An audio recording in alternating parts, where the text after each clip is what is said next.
They conducted more experiments and examined more of the surface than any previous mission.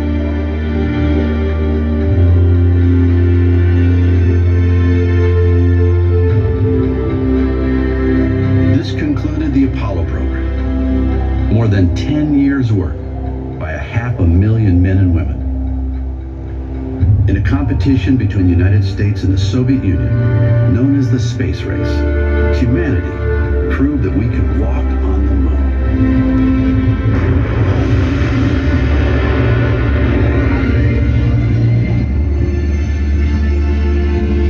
When the Apollo 17 astronauts blasted off, most people thought we would return soon. But we didn't. Apollo hardware sits abandoned on the lunar surface for more than 40 years now, relics of another time. For many of us, the space race seems like ancient history. Some people miss the glory days of Apollo's explorations. Others think the missions never even happened. Children who once played at being astronauts have grown up, had children and even grandchildren of their own. Now, the next generation of explorers will make the journey.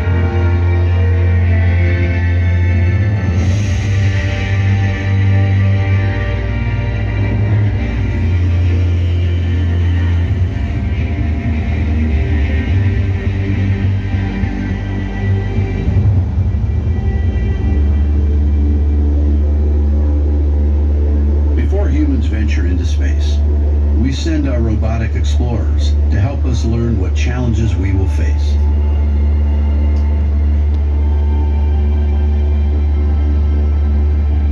These spacecraft act as our eyes and ears in space, helping us find out much more about our nearest neighbor.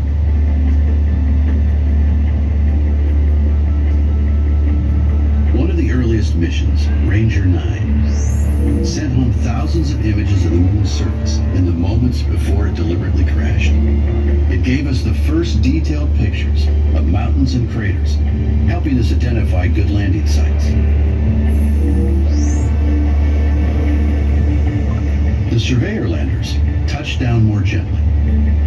While the Rangers had just one job, taking pictures, the Surveyors had robotic shovels and other tools. They performed the first experiments to find out what the moon is made of. Next, we sent rovers. The Soviets landed 2 Lunokhod rovers on the surface, each weighing about the same as a small car.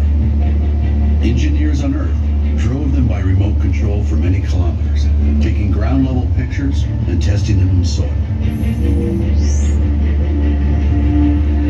I would say France, but then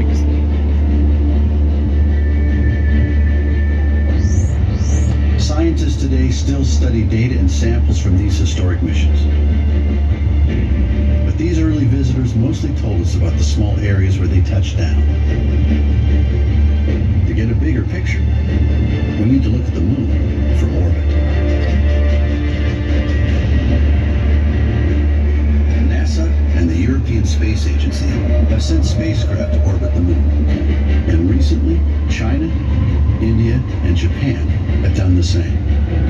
From orbit, these spacecraft have mapped the moon, cataloged chemicals on its surface, and even measured tiny changes in gravity from one place to another.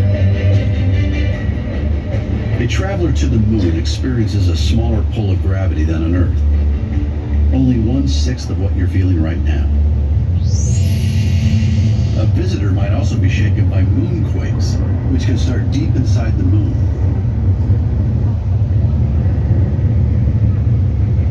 The smaller moon orbits the bigger Earth. One side always faces Earth as it circles once a month. That means most spots on the moon get 2 weeks of daylight, followed by 2 weeks of night.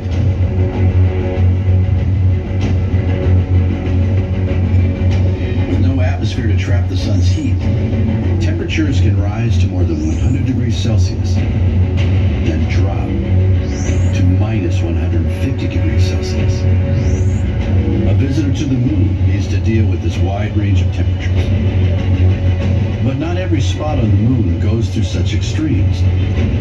Near the poles, some mountains receive sunlight all the time, and some deep craters always remain in the dark. One spacecraft, called the L-Cross, went on a one-way mission to slam into one of these dark craters.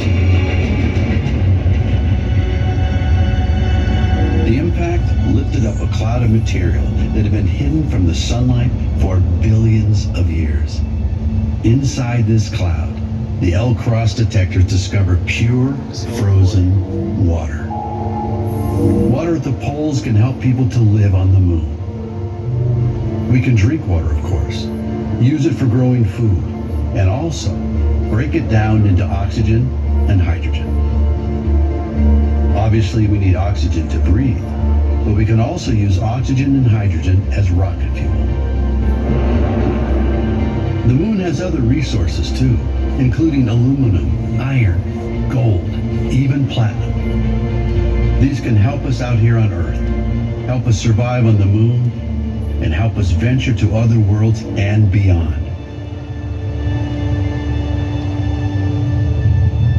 But the moon lies far from Earth, and governments have spent tens of billions of dollars to travel there.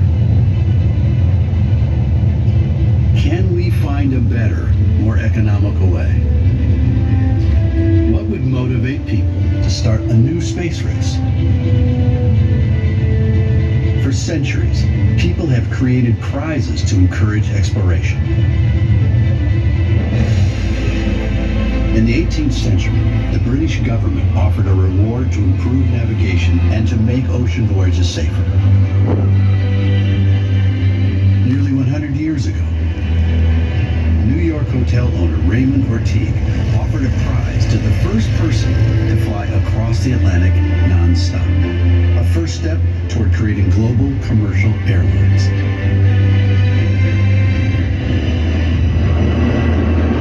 More recently, the Ansari X Prize helped to start a new industry that takes tourists up to the edge of space and back. Such prizes have successfully opened up frontiers of opportunity and changed civilization in unpredicted, innovative ways. So what prize could bring us together to go back to the moon? How can we harness the enthusiasm, resources, and know-how that exists all around the globe? For such a difficult project, you need a big prize and a big vision.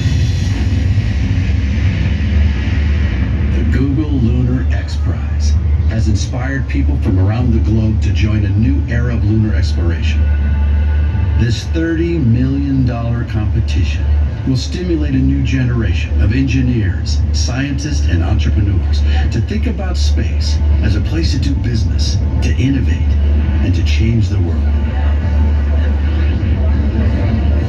So, what do you have to do to win the Google Lunar X Prize? The first challenge is to escape the Earth's gravity. The force that keeps us all grounded works against the spacecraft launch. You want to keep your spacecraft small and lightweight, so you spend as little energy as possible fighting Earth's gravity.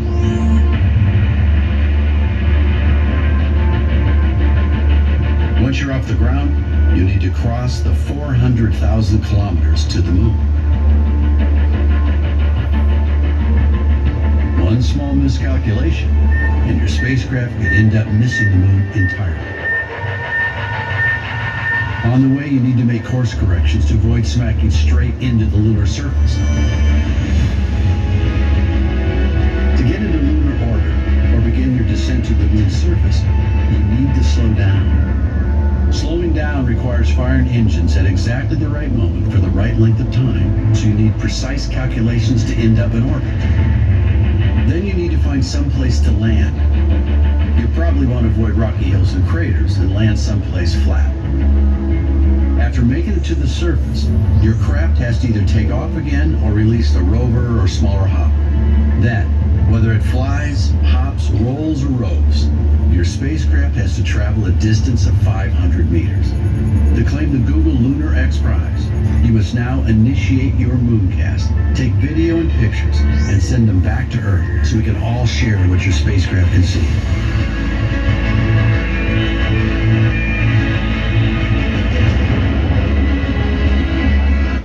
Okay, go please. I hope all of you enjoy this session. Thank you.